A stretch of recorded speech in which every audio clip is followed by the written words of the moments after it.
अस्सलाम वालेकुम। और मैं करियाने वाले वेख्या उहदे कोल एक आया गाहक ते उन्हें लिया सौदा। वो गाहक वेखण नूं कोई माड़ा जिहा बंदा लगदा सी। उन्हें सौदा लिया, वो सौदा बनिया तकरीबन तुसीं ला लो साहब कि 1010 रुपये का। हुण वो गाहक कोलों ना रुपया निकलिया 1000, 10 रुपये घट।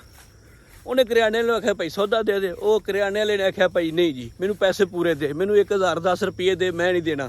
अच्छा तुसीं आम भी नोट किया होना, करियाने वाले कोल सौदा लियाओ ना तो वह कभी पैसे नहीं छड्डदे गे। वो तो 5 रुपये भी बन जाना तो वह भी नहीं छड्डदे, बल्कि हुण तो सुपर स्टोर बन गए ने। वो तो 5 बल्कि उन्हें तुहानूं वापस ही करते हैं। वो 3 रुपये की टाफी तुहानूं 5 ही दे के तुहाडे 5 पूरे कर देंदे ने।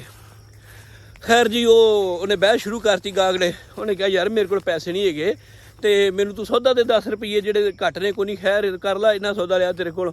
वो दुकानदार करदा यार ना मैं पैसे पूरे ही लैने ने, मैं घट को नहीं लैने, तू आदे पाई बाकी पैसे ले ला, मैं सौदा तेनों नहीं देना हैगा।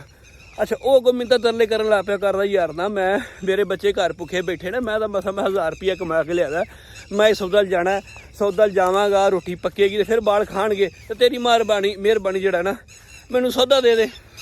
खैर जो उन्हें गल की ना तो उन्हें गाहक नूं बहा लिया। बहा के तो मुंडे नूं आंदा जा भी घर जा के ना ताज़ा हांडी पकवा, ताज़ा रोटियां लैके आ ते नाल बन के लिए जेह्ड़े घर आ बालों वास्ते भी लैके जाए। वो जो इन्नी गल की तो मुंडा उहदा लड़ा पिया। उन्होंने भी अब्बा 10 रुपये तू नहीं छड्डे, हुण 500-700 रुपया लावेंगे रोटी ते।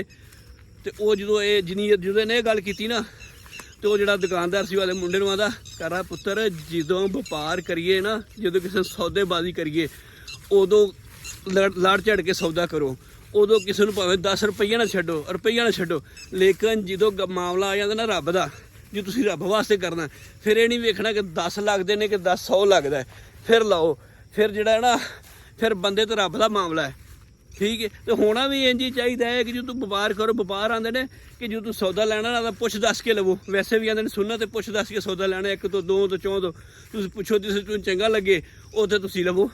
इस तरह सौदा वेचना, तुसीं वेचना व्यापार करना, तुसीं इसदा पुछदा सारा तुहानूं बचे दिओ ना बचे ना दिओ, ठीक है। लेकिन जो तुसीं रब वास्ते करना है तो फिर रब नाल जेड़ा ना रब नाल तो फिर खुले दिल नाल उन्हें आंदे ने उन्हें फिर ना ताज़ा सब्जी बनवाई, ताज़ा रोटियां बनाइया, नाल उन्हें तलकीन की कि सुबह का जोड़ा पक्का ना वो नहीं लैके आना। वो भाई उन्हें फिर उन्हें रोटी खवाई, ठीक है। लेकिन ये मामला फिर आ जाता रब का, ठीक है। छड्ड भी देना तो वो भी कोई गल नहीं सी, लेकिन ये आके जो रब का मामला है फिर जोड़ा ना उन्हें जोड़ा ना बजाय 10 छड्डन दे उन्हें तो 700-800 रुपया जोड़ा ना ला दिता। तो अल्लाह पाक तुहानूं सारिआं नूं खुश ते सलामत रखे। तो वीडियो चंगी लगे तो लाइक तो शेयर लाजमी कर दिया जी।